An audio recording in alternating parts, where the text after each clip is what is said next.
오늘은 시편 68편의 말씀을 통해서 함께 은혜를 나누고자 합니다.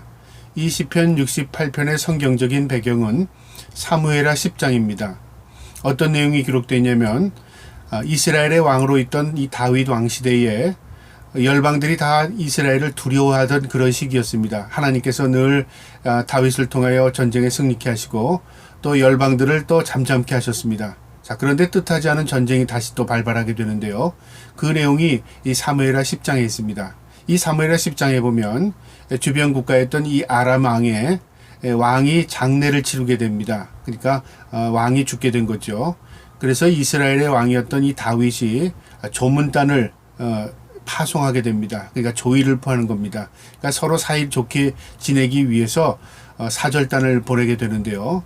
이것이 왜곡이 돼서 이 사건을 통해서 전쟁이 일어납니다. 다윗은 이 아하스에게 뭐라고 말했냐면 내게 은혜를 베푼 자라고 말합니다. 그러니까 어떤 은혜를 이 아람 왕이 이 다윗에게 은혜를 베풀었는지는 우리가 알 수 없지만 추측컨대는 아마 다윗이 사울을 피해서 광야로 도망 다닐 때에 이 아람 왕이었던 이 아하스가 그를 추적하는데 피하는데 도움을 주지 않았는가 그렇게 생각할 수도 있고요. 또 아니면 장례를 사울 왕이 죽었을 때 또 사절단을 보내서 위로하는 일에 조문단을 보내지 않았는가 그렇게 추측할 수도 있습니다. 어쨌든 우리가 알 수는 없지만 이 다윗과 죽음을 맞이한 이 아람의 왕 아하스와는 좋은 관계를 유지하고 있었던 것 같습니다. 자, 그런데 다윗이 이 아하스의 죽음을 위로하기 위해서 사절단을 보냈는데요. 이 사절단이 도착한 이후에 그 장례식장에서 어떤 일이 벌어지냐면 그의 아들이 왕을 대신 이어가는데 그 아들이 이름이 한운입니다. 이 한운의 주위에 있던 이 신하들이 다윗이 우리에게 사절단을 보낸 것은 우리와 화친하고 우리와 좋은 관계를 유지하기 위한 것이 아니라 저들은 우리의 정탐꾼일 것입니다. 그래서 우리의 성을 엿보고 그리고 우리를 침공해 들어와서 결국 이 성을 무너뜨리려고 하는 그런 계략이 숨어 있는 것 같습니다. 그렇게 조언을 한 거죠. 사실 그런 마음이 전혀 없었습니다. 이 한운의 입장에서는 아버지가 죽고 자기가 왕이 되었는데 이 조언하는 신하들의 말을 들을지 않을 수가 없었습니다. 그래서 그 말대로 이것은 분명히 우리가 함정에 이게 빠지게 되는구나 그렇게 생각한 나머지 그 사절단을 모욕합니다. 그래서 사절단들의 시험을 깎는데요. 반을 깎습니다. 그러니까 완전히 깎는 것도 아니고 반을 깎고 옷을 또 찢어서 하체가 드러나게 만듭니다. 그러니까 모욕, 치욕스럽게 만드는 거죠. 그래서 다시 그들을 돌려보낸 겁니다. 이 다윗의 명령을 따라 갔던 이 신하들, 사절단들이 돌아와서요. 그 수치와 모욕감에 참으로 다윗을 쳐다볼 수 없었습니다. 다윗이 그 신하들을 보고 자신을 모욕하고 수치를 준 것을 알고 그들을 이 가나안에 가서 좀 쉬라고 합니다. 너희가 시험이 다 자랄 동안 너희가 수치를 좀 누그러뜨릴 동안 좀 쉬어라. 그리고 이 문제를 이 요압 장군과 아비새 장군 두 형제였죠. 그들을 불러다가 이 문제를 수습하게 합니다. 그래서 뜻하지 않게 전쟁이 일어나는 겁니다. 그래서 요압 장군과 아비새 장군이 군사를 몰고 이 아람 땅으로 간 겁니다. 자, 그런데 이미 이스라엘 군대가 온다는 것을 이들은 눈치채고요. 어떻게 했냐면 연합군을 조직한 겁니다. 그러니까 자기네 군대만이 아니라 그 옆 나라였던 아람 군대를 또 이렇게 연합으로 군사를 조직했고 그 다음에 흩어져 있는 소수민족인 소민족, 그 다음에 돈민족 이런 여러 소수민족들을 규합해서 용병을 삼은 겁니다. 그러니까 돈을 주고 군대를 모집한 겁니다. 그래서 이스라엘 군대를 지금 맞서는 거죠. 뜻하지 않게 연합군과 이스라엘 군대가 싸우게 된 겁니다. 그래서 이 요압 장군이 자기 동생에게 이렇게 말합니다. 네가 전세가 몰리면 내가 너를 도울 것이고 내가 전세가 몰리면 네가 나를 도와라. 그렇게 하면서 그 장군이 한 이야기가 있습니다. 이 신앙 고백인데요. 사무엘하 10장 12절에 믿음의 고백을 이렇게 합니다. 요압 장군이요. 너는 담대하라. 우리가 우리 백성과 우리 하나님의 성읍들을 위하여 담대히 하자. 여호와께서 선히 여기시는 대로 행하시기를 원하노라. 여기 보면요. 우리의 하나님의 성읍을 위하여, 그러니까 그들은 우리 땅을 위하여 우리 백성을 위하여가 아니라 하나님의 백성을 위해 싸우자. 하나님의 땅 이 도성을 위해 싸우자 그 말이죠. 중심이 뭐냐면 하나님입니다. 장군들까지도 하나님에 대한 의식을 가지고 전쟁에 나간 겁니다. 그리고 하나님이 승리케 하시면 승리하실 것이다 그 말이죠. 이게 믿음의 고백입니다. 우리의 삶도 그렇습니다. 우리가 살아가는 모든 것 환경이요, 하나님이 우리에게 허락하신 것입니다. 내가 취득한 거 아니고 내 노력으로 된 것도 아니고요, 모두 내게 아닙니다. 모두 하나님이 나에게 은혜를 베풀어 주신 것입니다. 그래서 하나님이 하시면, 하나님이 주시면, 하나님이 허락하시면 이게 신앙의 고백입니다. 하나님이 어떻게 하시든 우리는 그 하나님의 뜻대로 살 수밖에 없는 것이다, 그 고백이죠. 이 요압 장군이 그런 고백을 한 이후에 동생과 군사들을 몰고 이제 전쟁에 나가서 그들을 대적해 싸웁니다. 자, 그런데 아람 군대가 이제 등을 돌리고 도망칩니다. 또 용병으로 왔던 모압 군대도 도망칩니다. 전쟁에서 크게 싸우지 않고 그들이 다 도망가서 승리를 한 겁니다. 그리고 돌아왔습니다. 이것으로 전쟁이 끝난 게 아니라 그 돌아갔던 아합과 모압과 여러 열방 민족들이 이제 힘을 더 규합해서 군대를 더 많이 모읍니다. 그래서 이제 전쟁을 더 크게 벌린 거죠. 그래서 이제 다윗도 이 전쟁에 출전하게 돼서 이들과 함께 싸우는데, 이 전쟁에 나가서 승리한 이후에 기록한 시가 이 68편입니다. 그러니까 이것은 다윗의 신앙의 고백입니다. 하나님은 어떠신 분이신가? 하나님에 대한 의식을 가지고 기록한 시입니다. 그래서 이 시편에 이 제목을 붙인다면 승리에 대한 확신과 찬양이라고 기록할 수 있습니다. 하나님이 주신 승리, 하나님의 주신 그 승리에 대한 확신, 그거 가지고 이 시편을 기록한 겁니다. 이 시편 다 강의하진 않겠지만 1절부터 35절까지의 내용 가운데 몇 구절, 중요한 구절만 우리 보면서 함께 이 은혜를 나누고자 합니다. 이 68편 1절에 보면 하나님이 일어나시니 원수들은 흩어지며 주를 미워하는 자들은 주 앞에서 도망하리이다. 여기 보면 하나님이 일어나시니, 마치 하나님이 우리 인간의 모습처럼 앉아 계시다, 일어난다, 그렇게 지금 은유적으로 표현했는데요. 무슨 말이냐면 하나님이 개입하시면 그 말입니다. 전쟁은 자신들이 하지만 하나님이 이 전쟁에 개입하시면 적군들은 하나도 살아남지 못한다 그 말입니다. 원수들은 모두 흩어질 것이다. 근데 모든 원수들은 흩어졌습니다. 싸울 대상이 되지 않았습니다. 왜 그럴까요? 하나님이 이스라엘의 편이었기 때문에 그렇습니다. 그들은 다 도망했습니다. 이 말대로 그들은 도망했습니다. 그 다음에 2절에요. 연기가 불려가듯이 그들은 몰아내소서. 불 앞에서 밀이 녹음같이 악인이 하나님 앞에서 망하게 하소서. 마치 연기가 흩어져서 싹 사라지는 것처럼, 그 다음에 불 앞에서 밀이 녹음같이, 그러니까 불이 붙으면 밀은 다 불의 잿더미가 되는 것처럼 하나님 앞에서 다 망하게 하소서 그 말이죠. 왜 이런 말을 고백했을까요? 우리는 지금 하나님의 뜻대로 우리가 악한 마음으로 그들과 전쟁하는 것이 아니다. 우리는 선한 마음으로 그들에게 차절단을 보냈고 선한 마음으로 그들에게 손을 내밀었지만 그들은 악함으로 우리를 대적했다 그 말이죠. 그러니까 하나님 판단하소서, 하나님께서 악인을 심판하소서 그 말입니다. 그렇게 하면 어떻게 하냐면 3절에 의인은 기뻐하며 하나님 앞에서 뛰놀며 기뻐하고 즐거워할지어다. 하나님께 노래하며 그의 이름을 찬양하라. 하나님 때문에 기뻐할 것이고 우리가 그 승리로 인하여 즐거워할 것이고 노래할 것이고 하나님 높여 찬양할 것입니다. 하나님께서 우리의 대장 되십니다 그 말이죠. 그러면서 4절 중반절에 하늘을 타고 광야에 행하시던 일을 위하여 대로를 수축하라. 하늘을 타고 광야에 행하시던, 하늘을 어떻게 탑니까? 이건 초자연적인 현상, 전지전능 무세부재한 하나님을 표현하는 겁니다. 하늘을 타실 수 있는 것, 인간은 하늘을 탈 수 없습니다. 날아가는 오늘날의 비행기가 있지만요, 그건 하늘을 타는 게 아닙니다. 하늘을 탄다, 그건 인간이 할 수 없는 그 초자연적인 전지전능하신 분이 할 수 있는 것이다 그 말이죠. 그러니까 전지전능한 하나님께서 우리의 지휘자가 되셔서 이 전쟁을 이끌어 나가실 것이다. 그에게 우리에게 승리를 주실 것이다 그 말입니다. 그러면서 5절에 고백하는 내용이요.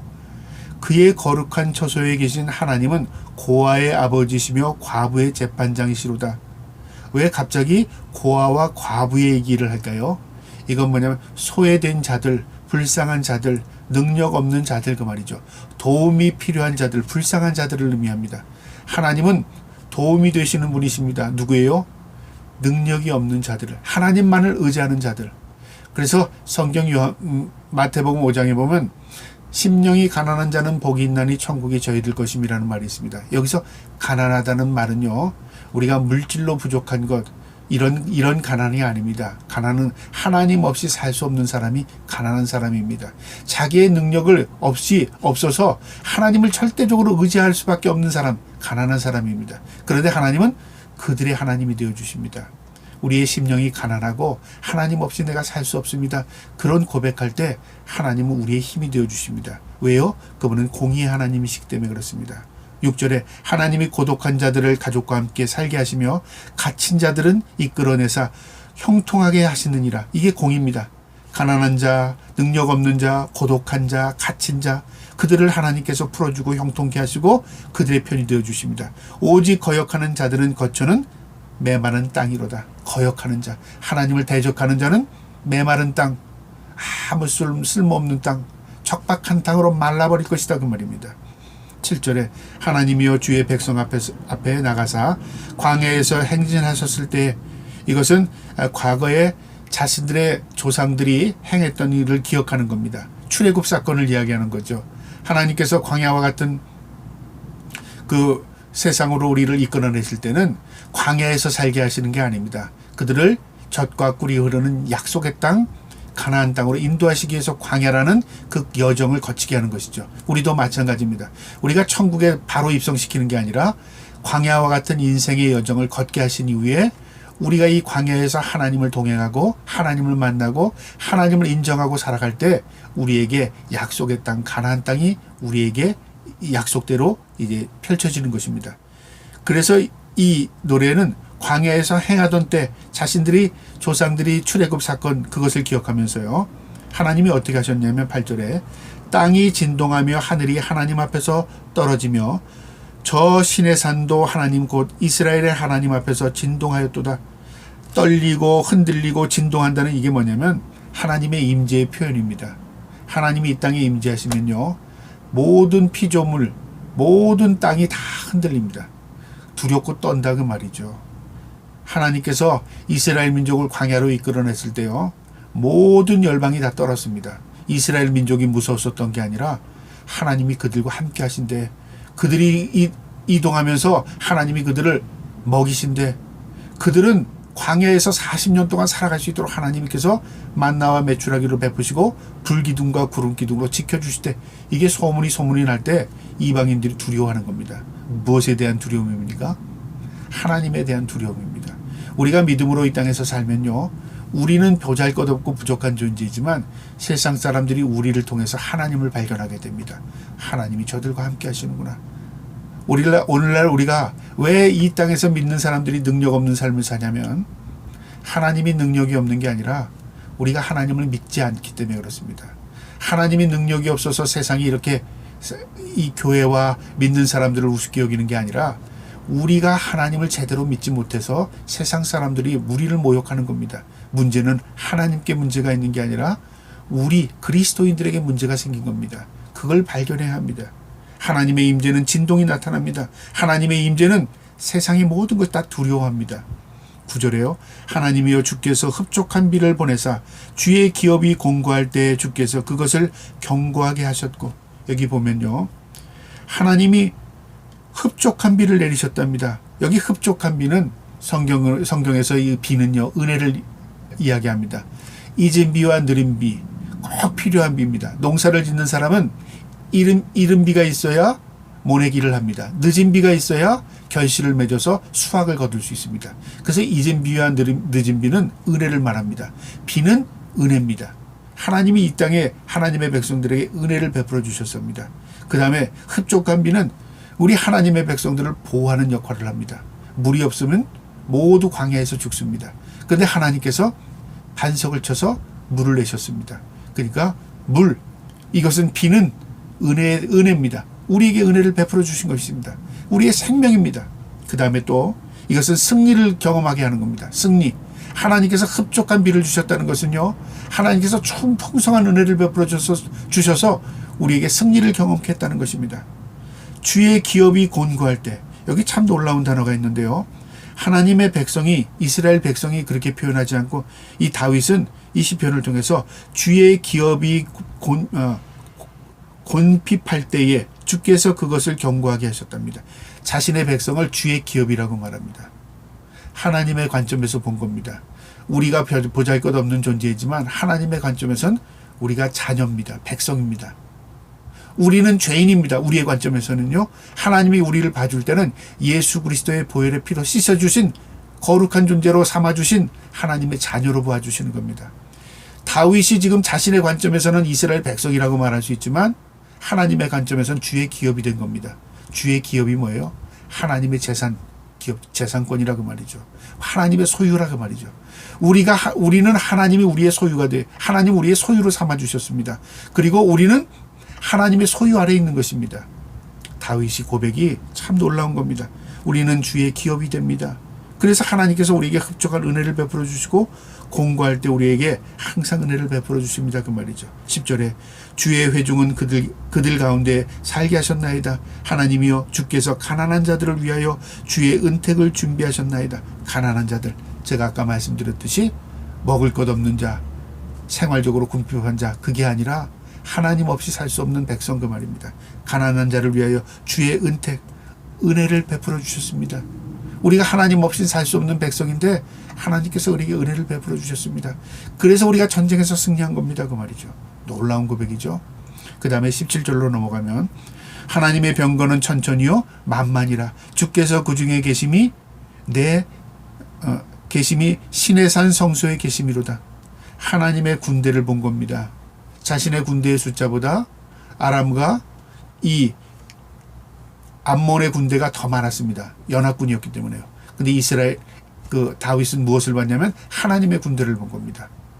자신의 숫자는 10세이나 하나님이 우리 편에 계시면 천군천사는 우리 편이다 그 말이죠. 여기 병거는 하나님의 병거는 천군천사를 말합니다. 천천히요 만만해 수없이 많다 그 말이죠. 헤아릴 수 없이 많다 그 말이죠. 만수를 의미하는 겁니다. 그 중에 계심이 신의 산 성소에 계시답니다.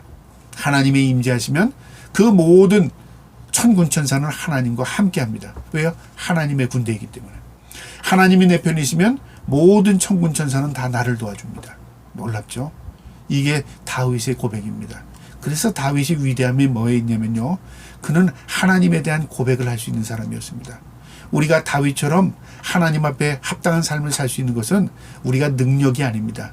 하나님에 대한 의식을 가지고 하나님에 대한 고백을 할 수 있을 때 우리가 다윗 같은 하나님의 은혜를 누릴 수 있는 것입니다. 19절에요. 또 뭐라고 말하냐면 날마다 우리 짐을 지시는 주 곧 우리의 구원이신 하나님을 찬송하리로다 셀라. 날마다 우리의 짐을 주시는 주랍니다. 하나님이 우리의 짐을 져 주신답니다. 이런 고백을 한 시편이 다른 곳에 없습니다. 하나님이 우리 짐을 지어 주셔요. 우리가 하나님의 짐을 짓는다고 우리 착각하고 있잖아요. 그런데 다윗은 거꾸로 본 겁니다. 우리의 짐을 하나님이 지어주신답니다. 왜 그럴까요? 우리가 그 짐을 다 못 집니다. 고통에 우리가 짓눌릴 때가 있습니다. 절망합니다. 일어나지 못하고 좌절하고 쓰러집니다. 하나님이 우리의 짐을 져주시는 겁니다. 그래서 고통을 감수시켜 주셔요. 고통이 영원히 지속되는 것은 한 군데 있습니다. 지옥입니다. 근데 그것은 죽음이 없습니다. 천국의 특징은요, 고통이 없습니다. 왜요? 하나님께서 그곳에 있는 자들에게 기쁨과 즐거움으로 함께 하시기 때문에 그렇습니다. 그래서 하나님이 함께 하시는 곳에는 고통이 상쇄됩니다. 내가 아무리 힘든 삶을 살아도 하나님이 우리와 함께 하시면요, 우리가 그 고통을 상쇄받을 수 있습니다. 날마다 우리의 짐을 지어주시다. 이 짐은 고통을 의미할 수 있고요. 근심, 걱정을 의미할 수 있습니다. 많은 근심과 걱정이 있을 때 하나님께 맡기라고 하지 않습니까? 하나님께 맡기라. 내 근심을 하나님께 맡기라고 말합니다. 그러니까 맡긴다는 것은 굴려버린다. 내가 움켜쥐는 게 아니라 내 문제지만 내 문제로 보지 않고 하나님께 맡겨버리는 겁니다. 하나님 모르겠습니다. 하나님 맡아주세요. 굴려버린다 그 말입니다. 맡기라 그 말입니다. 또 짐이라는 것은 죄악을 의미합니다. 우리가 죄악을 싸워서 이기는 게 아닙니다. 엄밀히 말하면요, 하나님께서 죄악 가운데 우리를 지켜주신 겁니다. 다만 악에서 구원하여 주시옵소서. 우리를 죄악 가운데 구원하여 주시옵소서. 우리가 죄의 자리에 있어도 죄를 짓지 않는 것은 우리가 착해서가 아니라 죄에 물들지 않도록 하나님 우리를 지켜주시는 겁니다. 죄의 자리에 우리가 거하지 않도록 해주시는 겁니다. 우리가 악의 자리에 가지 않게 하는 겁니다. 이게 은혜입니다. 오늘 이 시편 기자는 날마다 우리의 짐을 주시는 주, 이 짐은 고통, 근심, 걱정, 죄악 그 말이기도 합니다. 하나님이 우리의 짐을 져주십니다. 그래서 우리가 죄 가운데 죄를 짓지 않게 하시고 근심 걱정 다 하나님께 맡기고 살게 하시고 고통을 상쇄시켜 주셔서 그 고통에 우리가 망하지 않게 하십니다. 우리의 구원이신 하나님을 찬송하리로다. 그게 구원입니다. 그렇게 하나님이 우리를 구원해 나가시는 구속이 있습니다. 그래서 우리는 구원의 여정 가운데 사는 사람입니다. 나 구원받았네, 너 구원받았네. 그 천국 가봐야 알잖아요. 단순하게 말하면. 그런데 우리가 천국 백성인 걸 어떻게 알 수 있나요? 가보면 알 수 있습니다. 세상 사람들은 가봐야 알지 그러잖아요. 근데 지금 알 수 있습니다. 어떻게 알 수 있을까요? 하나님께 우리가 모든 걸 맡기고 사는 사람은 천국의 백성입니다. 하나님께 우리가 기도하고 사는 사람은 천국 백성입니다. 내가 죄악의 자리에 있지 않고 늘 하나님의 거룩의 자리로 우리의 몸을 돌리고 우리의 마음을 쓰는 것은 하나님의 백성인 것입니다. 우리가 그 구원의 하나님과 함께하기 때문에 그렇습니다. 우리의 구원이신 하나님을 찬송할지로다. 놀랍습니다. 20절에 하나님은 우리에게 구원의 하나님이시라. 하나님은 우리를 구원해 나가시는 구속해 나가시는 하나님이시다. 그러니까 전쟁에 승리하고 전쟁에서 승리만을 노래한 게 아니라 하나님께서 우리를 구원해 나가시는 그 하나님이시구나. 그걸 깨달은 겁니다. 이제 또 뒤편에 31절에 보면 고관들은 애굽에서 나오고 구수는 하나님을 향하여 그 손을 신속히 들리로라. 자신들이 승리한 것이 자신들의 승리로만 끝난 게 아니라요. 그 옆에 있던 애굽이라는 큰 나라가 두려워하는 겁니다. 하나님이 이스라엘 민족과 함께 하시는구나. 그 다음에 구수 아프리카입니다. 그 당시 아프리카도 강한 나라였습니다. 이 아프리카 이 구수 사람들이 야 하나님을 향하여 손을 든답니다. 그러니까 무슨 말이냐. 항복. 우리 모두 하나님께 항복. 그러니까 하나님께 항복하니까 이스라엘과 화친을 지내죠. 하나님의 백성과 싸우지 않습니다. 오늘날 세상이 교회와 싸우는 이유는 교회가 능력을 잃어버린 겁니다. 하나님이 능력이 없어서가 아니라 하나님의 백성이 하나님을 의지하지 않기 때문에 그렇습니다. 교회가 하나님의 말씀을 온전히 전하지 않았기 때문에 그렇습니다. 그래서 세상이 교회를 우습게 여기는 겁니다. 왜요? 그곳에 하나님이 계시지 않는 것 같거든요. 자신들이 보기에는 그들이나 우리나 똑같은 것 같아요. 그저 그들이 종교생활하는 것 같이 느껴지는 거죠. 그러니까 그들의 의식 가운데 뭐냐면 그들이 교회 다니는 거나 저 사람이 절에 가는 거나 성당에 가는 거나 마음에 따라 섬기나 큰 차이가 없는 겁니다. 여러분 하나님의 능력이 소멸된 게 아니라 우리가 하나님을 제대로 의지하지 못하고 산 것이 결국 하나님께 영광을 가리게 되는 것입니다. 이스라엘 민족의 승리는 승리로 끝난 게 아니라 모든 열방이 하나님을 두려워하게 했습니다. 우리가 이 땅에서 믿음으로 승리하면 세상이 우리를 두려워할 줄 믿습니다. 마지막 32절 보겠습니다. 땅의 왕국들아 하나님께 노래하고 주께 찬송할지어다. 땅의 모든 열방들아 하나님은 계시다. 하나님을 두려워해라. 하나님을 높이고 찬송해라. 이것이 그 시편의 이 고백입니다. 마지막 절 35절에요. 하나님이여 위엄을 성소에서 나타내시나이다. 이스라엘의 하나님은 그의 백성에게 힘과 능력을 주시나니 하나님을 찬송할지어다. 하나님은 하나님의 백성에게 힘과 능력이 되어주십니다. 저와 여러분의 삶 가운데 그 하나님의 힘과 능력을 경험하며 살아갈 수 있도록 우리가 날마다 하나님을 고백하며 믿음 가운데 거하며 살기를 주님의 이름으로 축복합니다. 아멘.